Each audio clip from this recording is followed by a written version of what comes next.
Hi, and welcome to the Most Important Game podcast. I'm Paul Monahan, and my mission is to help you lead, play, and perform at your best.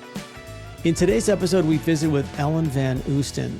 Ellen is a PhD executive coach, researcher, professor, speaker, and co-author of an amazing book called Helping People Change. And so in our conversation today, we dive into all things around change, the mental and emotional dynamics, the surprising research around what creates sustainable change and what prevents it. I think you're going to really enjoy this conversation. It's awesome. Ellen is a total pro. Don't forget to subscribe and follow. Let's dive in. Here we go. Okay, here with Ellen. Ellen, great to see you again. How are things going? Excellent. Good to be with you, Paul. Yeah, it's How's great life for you?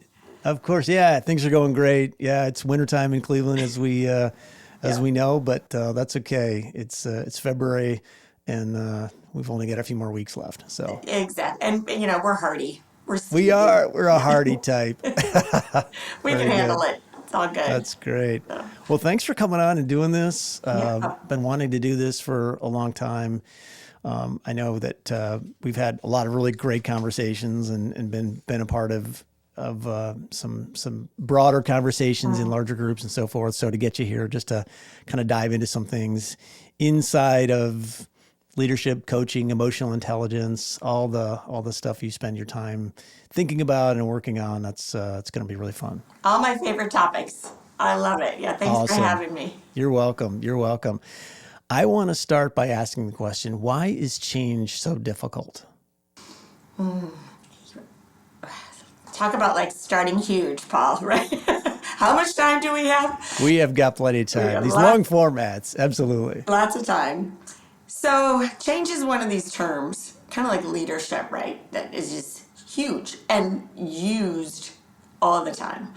And so managing change, leading change, whatever, a lot of us as humans, especially in kind of a work context or a management and leadership context, which is the space I'm in quite a bit, it's both kind of continual, right? It's a cliche almost. It's just part of our environment, and at the same time, a source of great anxiety and exhaustion for a lot of people. And so that's something I've been curious about for a lot of my career is like, how can we, me or others who either report to me or people I coach or teach or whatever the context, how can we improve, be better, honestly survive in the midst of all the change? And that has led me to some work which has really been amazing to understand the human factor here in change. And so what we know, especially as we think about managers and leaders, is but really we call it dyadic relationship, any helping relationship, like a coach, a mentor, an educator, could be a healthcare worker, even a parent. We tend to kind of operate or approach trying to help others change in all the wrong ways. And what I mean by that is we tend to focus on problems and gaps and resorting to telling people what to do. And that actually just backfires all the time. What? Wait a minute. I've been doing it wrong? Well, what have you been doing, Paul? Let's talk about you. Okay. So yeah, it's counterintuitive, right? But what we know is like we have this eagerness to want to help others be better, do better, achieve more, perform better, right? Whatever the context is. And so in that moment, we jump to telling them what to do or saying, here's what you have to fix. And actually everything that colleagues of mine and I have been a part of understanding for the last couple of decades is that the exact kind of opposite outcome gets primed. Instead, we feel obligated, pressured. You can see my body language. I even just even talking about it. This is kind of what happens inside of us. And it activates this this, we call it psychosocial, like brain-body state, broadly known as the negative emotional attractor. So that's kind of like neurologically, hormonally, physiologically, even emotionally, relationally, we shut down in that state. And so we can't actually adapt, be creative, change as much as is possible in that state. And so, that really kind of begs the question, well, like, what works? What's more effective? And so that's a lot of what my colleagues and I have studied for a long time. So we're only a few minutes in, and NEA has already showed up, right? Yeah. Negative emotional attractors. Right. So yeah, say more about this, because I think it's fascinating, and I experience it a lot in the work that I do as well.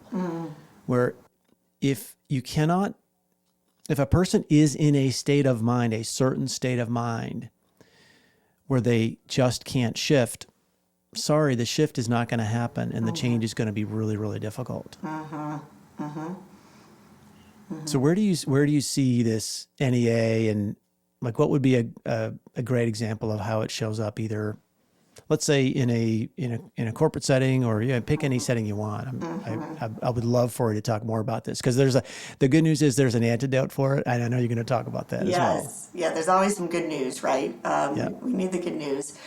So this idea of an NEA, the antidote is a PEA, or positive emotional attractor, is probably one of the most provocative and meaningful concepts that I personally have learned, over the last 30 years in this space.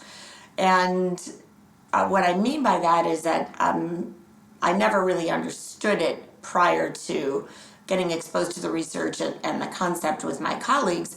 But once you do understand it, you just see it play out everywhere. You just were alluding to that. And so what is it? What are we really talking about?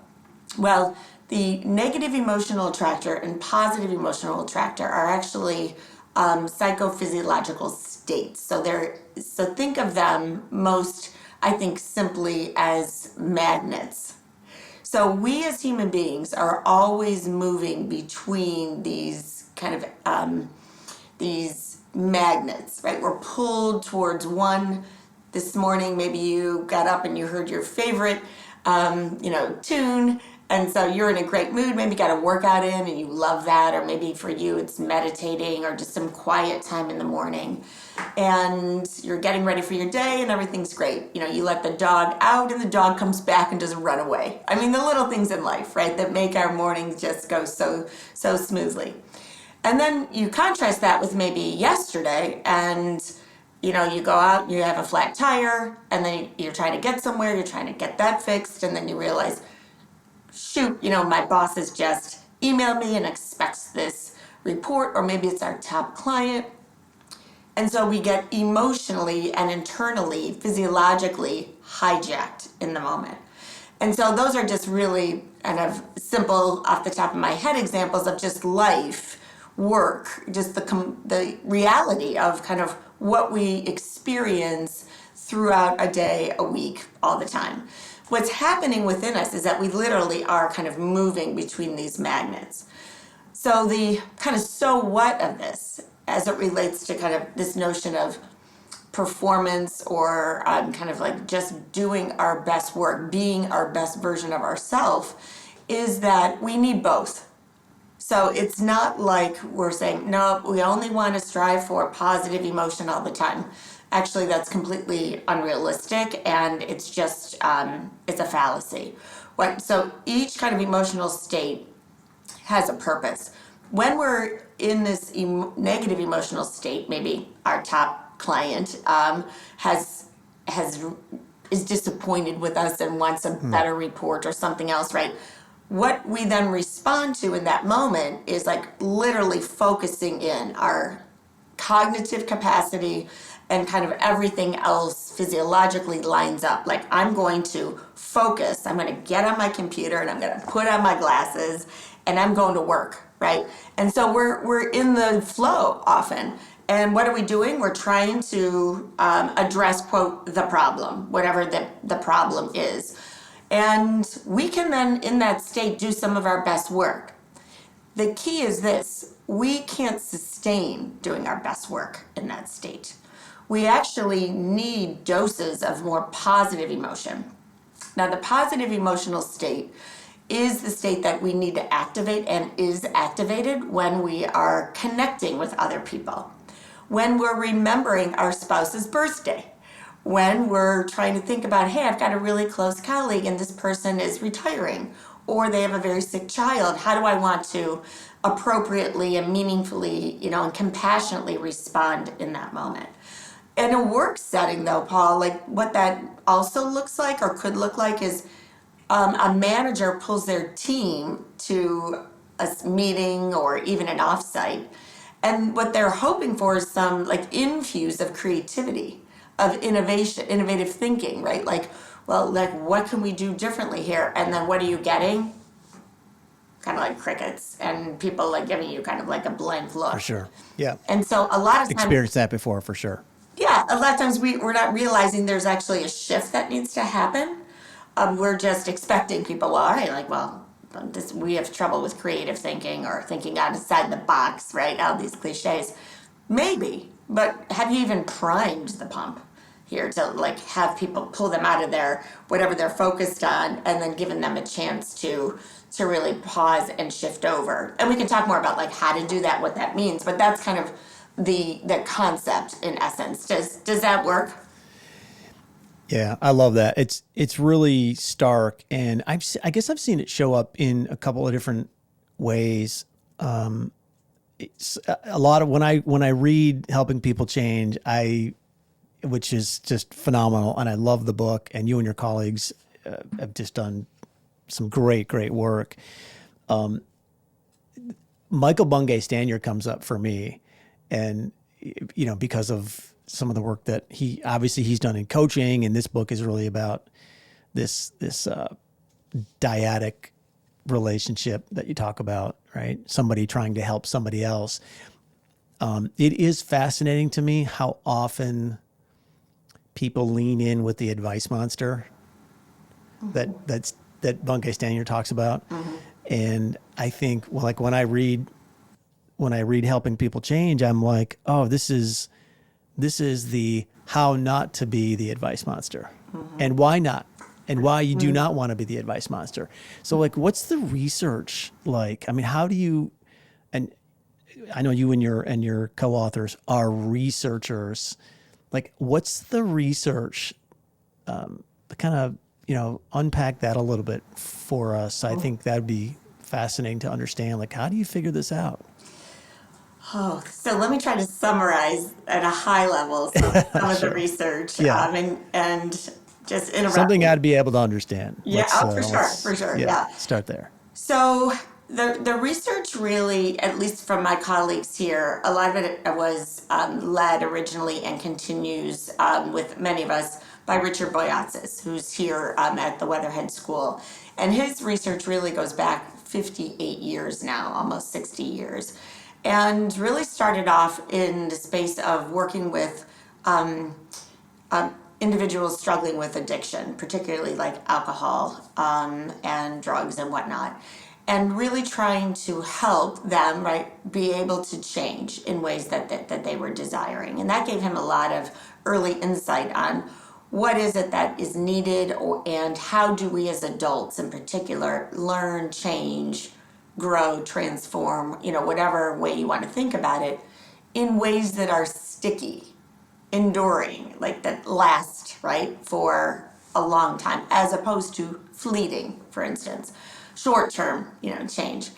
And so he actually has proposed a theory that took a couple decades to develop, but it's intentional change theory, and it lays out the way that we go about development as human beings is not linearly. It's actually through these kind of epiphanies or discoveries, starting off with the discovery of like who we are and what it is that we deeply desire to do and to be in our life in the future. It's called the ideal self state. We have a lot of research over the span of the past, 50 years, really understanding the dimensions of intentional change theory, and as I mentioned a moment ago, in particular, a really distinctive aspect or phase or discovery, which is this ideal self. And we now have there's 39 longitudinal studies of behavior change. There's 3 fMRI studies, which is functional MRI, 2 hormonal studies, and then since then a number of field studies, experimental design studies. And so we are continuing just kind of a stream of inquiry. That's fundamentally what research is, right? It's we're bringing a scientific approach to questions around how do adults develop, and your question of how can we approach this. And so from that body of ongoing research, what emerged, and as thank you for your comment on the book, what's kind of described in the book is these 2 different fundamental approaches to coaching. And we think of coaching in this context as with a small c, meaning kind of a more broad or universal application to people in helping relationships. And the one application is coaching for compliance. It's where we started off, talking okay, so you're not making sales as much as we need you to. So here's the 4 things that you need to work on and change. And let's set some goals for those. And then let's get together. I want to see some results. And so let's get together for some status meetings, right? I think many of us have had those conversations. I have a sales background in technical sales with GE. That was the MO, right? And do people change, grow, perform, achieve goals in that vein? Somewhat. The key is how much and for how long, right? So a contrasting approach is coaching with compassion, which really means coaching for intentional development.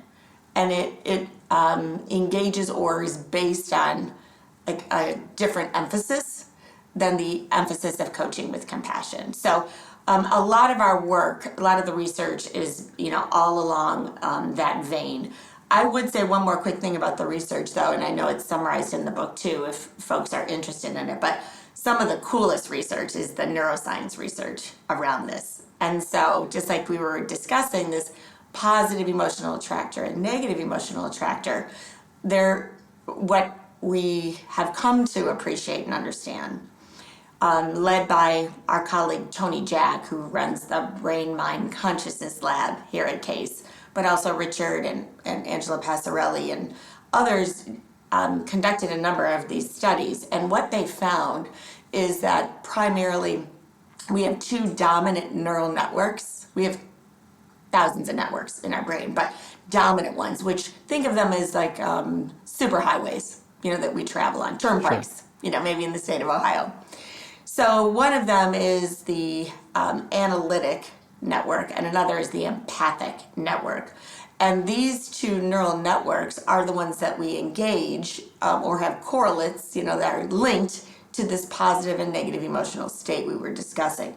So the analytic network is activated when somebody's focused on any sort of kind of activity involving logic, rationale, kind of objective or non-social processing. You're working on a report. There's a lot of, artificial intelligence and data that's at our fingertips now, right? It could be just any type of analytic activity.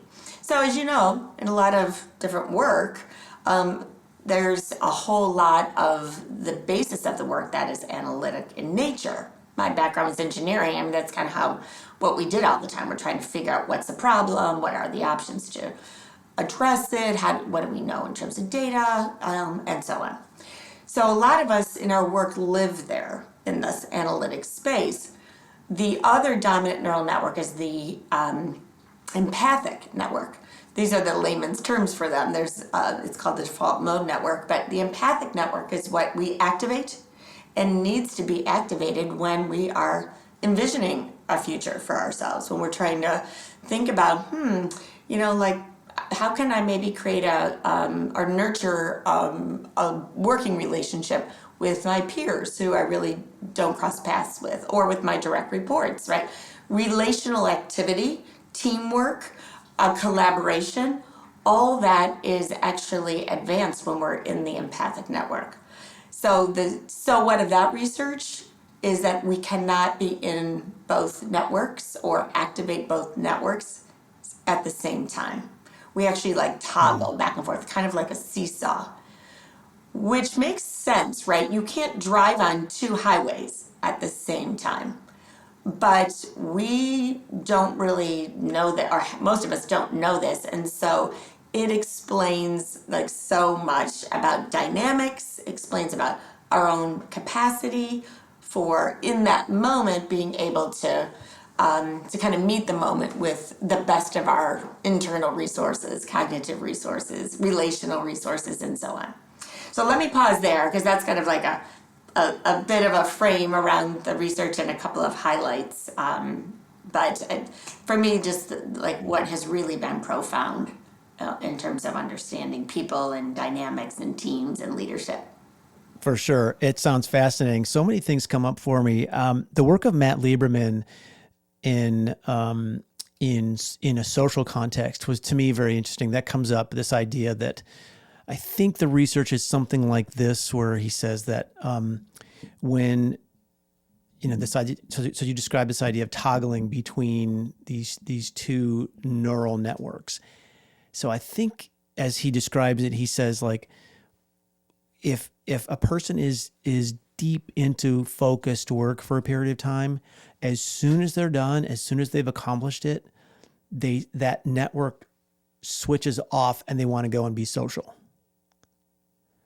And they found that to be, in Lieberman's work, and the way he describes it, he would say that it's another example of why human connection is important, and another signal that human connection is actually wired in to all of us. Yes, he does some amazing work. I love Lieberman's work.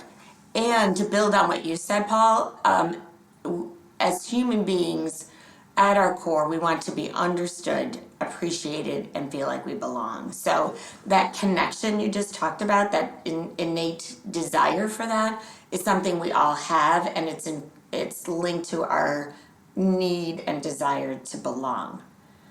And Lieberman, I just was watching some of his podcasts and reading some of his work, so it's interesting that you just brought him up. But one of the things that has stuck with me in the last week from Lieberman is like our desire to be accepted by others or to belong is like runs so deep for us as human beings subconsciously, that his words were, it's like almost embarrassing. Like we walk into a setting or anticipate walking into, say, a new setting, and what we really are hyper aware of is the reaction we're getting. Are we feeling like we're welcomed, included, like we belong there? And in these moments where you're hyper aware, you also are sensitive to, well, somebody just looked at me like with a glance that it was disapproving, or I interpreted it that way, or like people were ignoring. So we are like, our antennas are so up, and this is true regardless of gender. It's not necessarily a gendered thing. It's a human phenomena, which is really interesting as we think about the role of leaders, managers, coaches, to want to inspire somebody else, motivate somebody else. Do we even recognize that, right? So yeah. Did you see one of the stories coming out of the Super Bowl? I don't know if you got a chance to watch the Super Bowl at all, but clearly the Chiefs would have liked to have shown up differently. And yes, yeah. Obviously, you get a different result. There's a story that I saw last night, and I think it illustrates this perfectly.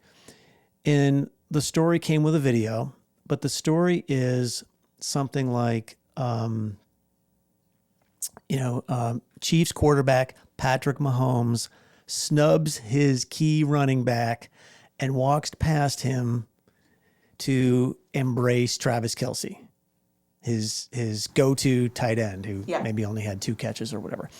And it's toward the end of the game, and they're like, having this moment together, like, oh, geez, I wish it would be different. And there's a video of it. And there's a video of Mahomes walking past his running back, and I forget his name, but everybody, the internet, I'll say, is up in arms because they're like, oh, Patrick Mahomes snubbed this guy. And my first thought is, are you sure? Mm-hmm. I'm not, because like we all tune into that stuff. Mm-hmm. Mm-hmm. And we all, so that, is that projection? I don't know what that would be, but we're all like, oh no, it looks like he snubbed him, but maybe he didn't. Maybe he just didn't see him. Mm-hmm. Or maybe Travis Kelce said, hey, get over here. Or I don't know. Nobody knows that, but yet we get all amped up about that. So I think that's fascinating. We do, right? And so I'm a student of human behavior all the time, so that I love, like, this is a fascinating example. And I'm curious, like, did Patrick Mahomes, was he even conscious of that? Like, was he aware that he walked past, right, the receiver to see his buddy? What it also kind of reminds me of, or makes me think of, is it's no secret, right? He's got a great, strong working relationship with Travis Kelce and a friendship. And so you can even think about Gallup's work around, do you have a best friend at work? This idea, to your point you made a few moments ago, we're wired to want to connect. So, being relational or in relationship with others is, again, wired into us. And because I do a lot of work with people in tech fields, do a lot of work with women in tech, and have pretty much like been in male-dominated fields a lot of my life. It's a fascinating discussion because you always have people who are like, oh, we don't need to be talking about all that soft stuff, all the, like, that relationship stuff. We're here to do work or to accomplish these goals, and so we have this kind of innate need to just dismiss it all as soft, which is fascinating too. But in that case, maybe he just saw his good buddy, and they were kind of on the same, we call it resonance, the same wavelength. Like, right, that didn't go well, and probably add in some other choice words, right? And could have nothing to do with him not acknowledging in the way that others were seeing his receiver. So we don't know, but it is an interesting case. Yeah. And now that we're talking about this, it is interesting too, because, the internet is just full of actors out there who essentially, like, maybe earn a living, I would say. Maybe that's not the right way to say it, but earn a living getting amped up about how people treat each other, or wonder, oh, she said this to me, or he said this to me, or, isn't that horrible? And it's crazy. Mm-hmm. All right. So I may or may not have a meeting next week with a sales group who is experiencing some challenges right now, not hitting the budgets, right? Working through some challenge, and it seems as though some change is in order. What should I say to them? Well, what were you planning to say to them? Did you all see that, by the way? Did you see what Ellen did there? She just tossed it right back. Well, she's a coach. She's a pro. Yeah. So certainly my first thought is to, there's a couple dynamics going on, right? One is, I think it's important for this particular team to understand that they have another team around them. It's all the functional leaders. They're not out on an island, and whatever resources that they need, we're going to give them, and we're going to, right? So that's part of it.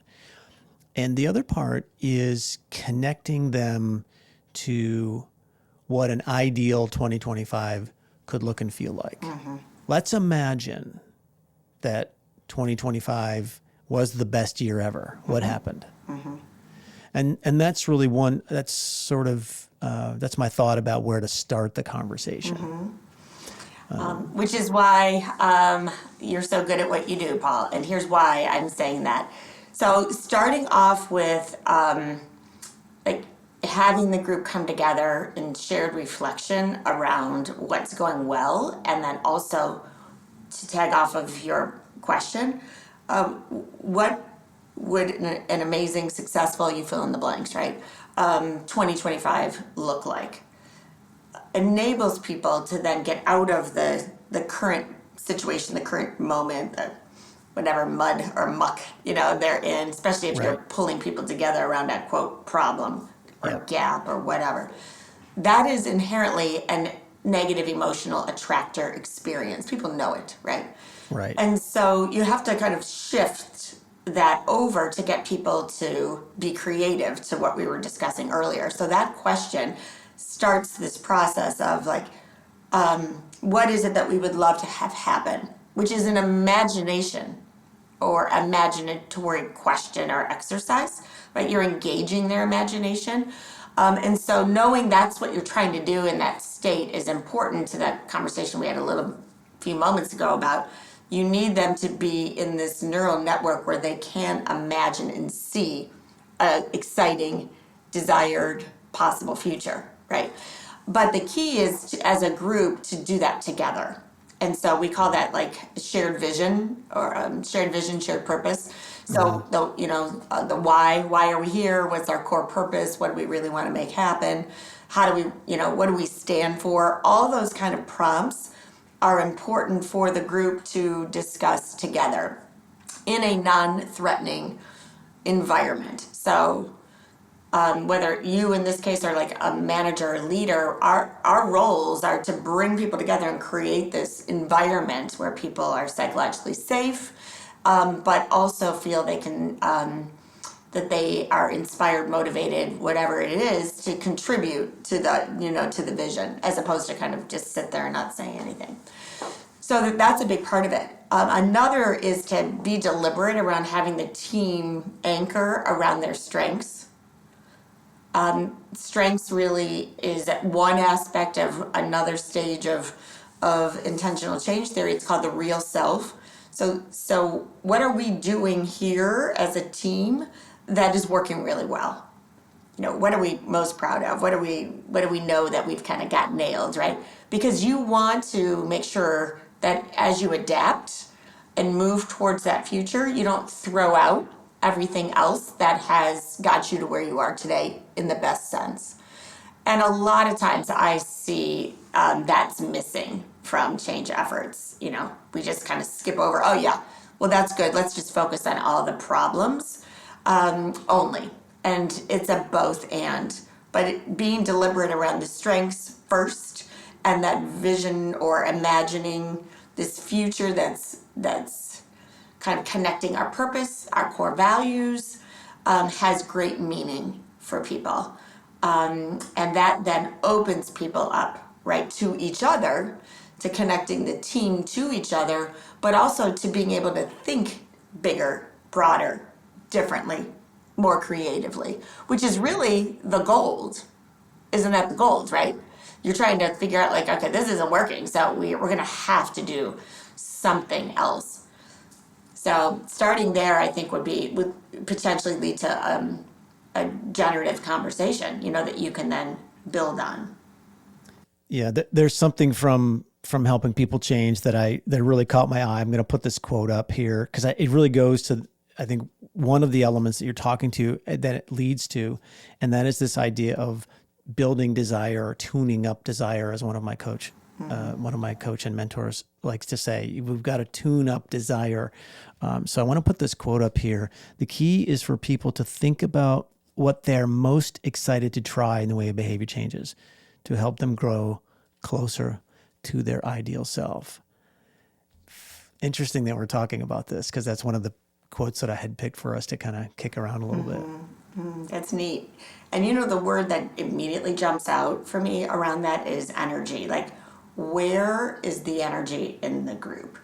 if you really are tuned in, this is not true not just for you in this example, if we, me, and all of us who are working with teams, peers, others, if we're really tuned into the group, what are they most energized to talk about, think about, go do? And your questions, and so you talked about, like, the Michael Bungay Stanier is, such an incredible thought leader for all of us around the power of the question, right? I add to that what we know around my colleague David Cooperrider's work and Ron Fry's work here on appreciative inquiry. The system will move in the direction of the questions you most persistently ask. So let me repeat that, because like the system will move in the direction of the questions you most persistently ask. The system could be you. It could be you and one other person. It could be the team or the group, like in this example. It could be the department, the function, the company, right? If we're always asking what's wrong here and why is this not working? Why are you not achieving your goals? How come you're continuing to fall short? Why are we having this conversation again? Right? Then the system, i.e. the person, the team, all their energy and focus goes narrow on that problem or whatever that is. Compared to like what we were just saying and what your instincts were, getting them to think about like what would we love to be talking about and celebrating together this time next year, right? That's a totally different question that then literally even like our conversation, I like stood up and went this way, right? It's like we have a physiological reaction to that. And that is something that is really significant that, again, we kind of skip over quite a bit. Yeah, so it's really about helping people to, well, there's another quote here I liked it. The fact is, individuals most often change sustainably in ways they want to change, not in ways that they or others believe that they ought to change. Mm-hmm. And so it goes to this idea that once we have that inspiration in ourselves to make that change, it to something you said earlier, it's like, all right, then I can make this change. I can make this transformation, and it's sticky and it lasts a long, long time. Yeah. Versus not lasting very long. Absolutely. We call it, or I like to call it like mandated change never works. So if we're mandating, all right, everybody, this is what we're doing, you better like get in line type thing, people will comply for all sorts of good reasons. They have respect for you. They need to keep their job.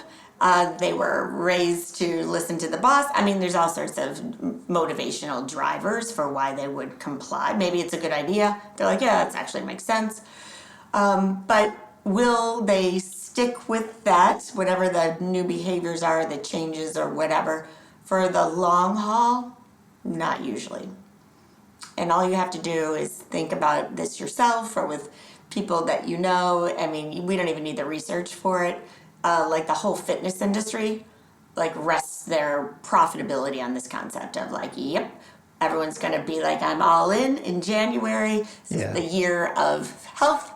And I'm going to sign up and pay my dues. And by February, they're like, the gyms are a lot less crowded, right? So it really kind of makes us think like, well, how does sticky, enduring development, growth, change really happen?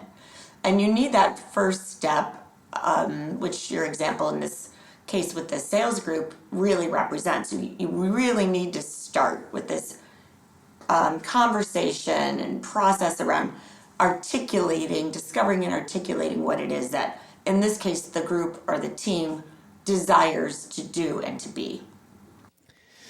Yeah, I'm thinking something that's come up in my conversations with this particular client is their desire to partner with their customers rather than just be order takers. Mm-hmm. And what I'm imagining is this idea of the question you're asking, right? Mm-hmm. All right, if they ask this question a lot, hey, how can we be better partners, better business partners for our customers? And they ask that over and over and over and over again. I think to your point, and to your quote, that we will move in that direction. The more we ask that question.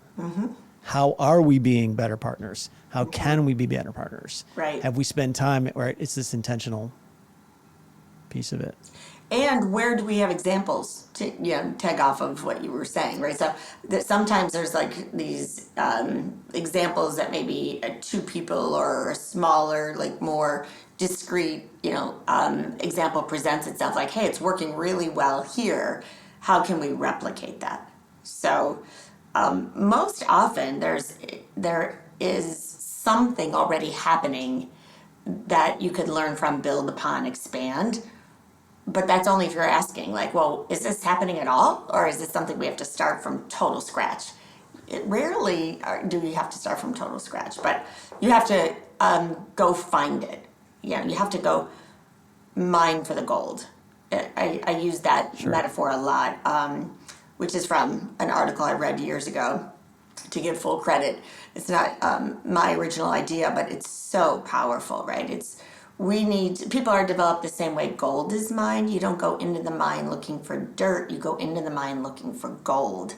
And so I see, like, metaphorically, like, we should all be wearing these miner's caps with that bright light, when we think about how we want to inspire others, motivate others, help others, because we need to find the strengths and find what's working. That's the gold. And when you're working with individuals, the gold is also their talent, their capability. Maybe it's not yet developed, but they've got innate capability. And that's in the realm of kind of like potential, right? The potential that all people have. So what if we mined for gold more often than dug for dirt? Yeah, and I'm thinking also to amplify that, I love that idea. That's so clear to me. Another one that comes up is, have you seen this Skittle phenomenon? That if you put Skittles around the plate and then you fill the plate with water? I have not. The color, I'm going to show you. This is amazing. So our colleague Jay Hennessy, he teases me because I think this is fantastic, and we've used this before. But the idea is all the colors come out of the Skittles in a really interesting way, and there's some physics there, and it's super interesting. But and it creates this cool design, and for the people viewing it, watching it, it looks brilliant. And so the metaphor is, as teammates and leaders and as coaches, like, all right, part of our role in a way is to help the brilliance emerge from the people around us. Absolutely. So Sure. if we're mining for gold, it's about going for the gold, and that means we push the dirt aside because Right. That doesn't matter. That's so good. Yeah, I love that. Well, I'm gonna have to go do the Skittle experiment, Paul. So I will send you the I link. love it. Yeah. Yeah, I've done it. Yeah, I've done it. It's really, people's heads explode when it's kind of funny. Yeah. You could try it. I love the art, right? The art through candy notion. But there's one other thing that's coming to my mind that from this part of our conversation, I wanted to share it, and that is, it's another kind of way that I carry a lot of the essence of everything we're discussing with me, and try to remember it and put it into practice. And that is, a lot of times, especially when in the context of like management and leadership, which is where my work and kind of like this space that I live in quite a bit, we are preoccupied with lighting a fire underneath people so they jump. We're going to set big, hairy, audacious goals. We're going to set bigger goals. We're going to keep moving the goal because the team is now getting close to achieving the goal. So we're going to move that even further. That certainly was a part of my experience early on in my career working for GE. That was kind of the management philosophy was, we're going to create these goals. They were like crazy, outrageous goals, so you weren't really sure you could ever get there. So there's a myth or philosophy there. Some would say set this really big goal and then get your best minds and best people together because that'll challenge them. Perhaps. So you have to have other things in the environment for that to work, right? But the difference would be, what if we instead try to ignite an inner flame of desire and energy within people? And this idea of, are we lighting a fire underneath so they're hopping, jumping, moving faster? Or are we igniting a flame inside people so that they themselves are like on fire, so to speak, are excited to kind of go figure it out or go do something? And then you want to turn them loose to go do that, right? Support them in that process. And that is, I think, kind of cuts to the chase in a really easy and powerful way for people, so that you can kind of think about, how's that working for me? And I think a lot of us who also are parents can relate to that. Like, what shows up in our parenting style? Is it like, well, because I said so? Are we resorting to that? Maybe that's something from our childhood, and in our weak moments, that's what we lean into, and so we have to have a sense of humor about these things. Some of it is just age-old kind of truisms, but this is like honestly what then gets carried into the workforce, and it's based on beliefs and myths, or just a kind of lack of awareness, that we're operating out of those mindsets and assumptions. So it's the fire within, not the fire underneath, that matters. Yes. Oh my gosh. I love it. Yeah, that's fantastic. Ellen, we're kind of at the top of the hour here and at the end of our time, which, that's a good thing because I have a whole bunch more questions. It means we have to do this again. Sounds good. I'm in. This is a fun way to definitely start the day. Yeah, this was awesome. I really appreciate it. Helping people change, coaching with compassion for lifelong learning and growth is the name of the book. It is awesome. And I know we just sort of skimmed the surface on some of these topics, but I also want to I want to thank you for helping me with my upcoming I don't know that you needed any help. I think you had a good plan going into it, but yes, I say go for it. Always helpful to talk to the pros. Awesome. Well, this has been great. Ellen, thank you so much. Absolutely. And I look forward to chatting soon. I do too. All right. All right. Talk soon. See you. Thanks. Bye-bye. All right, and that's a wrap on this episode. Thanks for joining us. Thank you, Ellen Van Oosten, for sitting and really diving into this book, Helping People Change. So many great ideas, especially considering I've got a few things coming up that I could really use her guidance on, and I think I'll be applying some of the things that she talked about, and many of the things that she talked about in her conversation today. So thank you so much, Ellen. And hey, once again, I'm Paul Monahan. My mission is to help you lead, play, and perform at your best. And I want to thank Kevin Monahan for all of the production work behind the scenes. Thanks so much, Kevin. Remember to smash that like button, subscribe, do whatever you do to stay connected. We'd love to have you in the audience. And remember, don't give up. Stay in the game. No matter the arena that you're performing in, it is possible for you to play better, struggle less, and enjoy more. See you soon.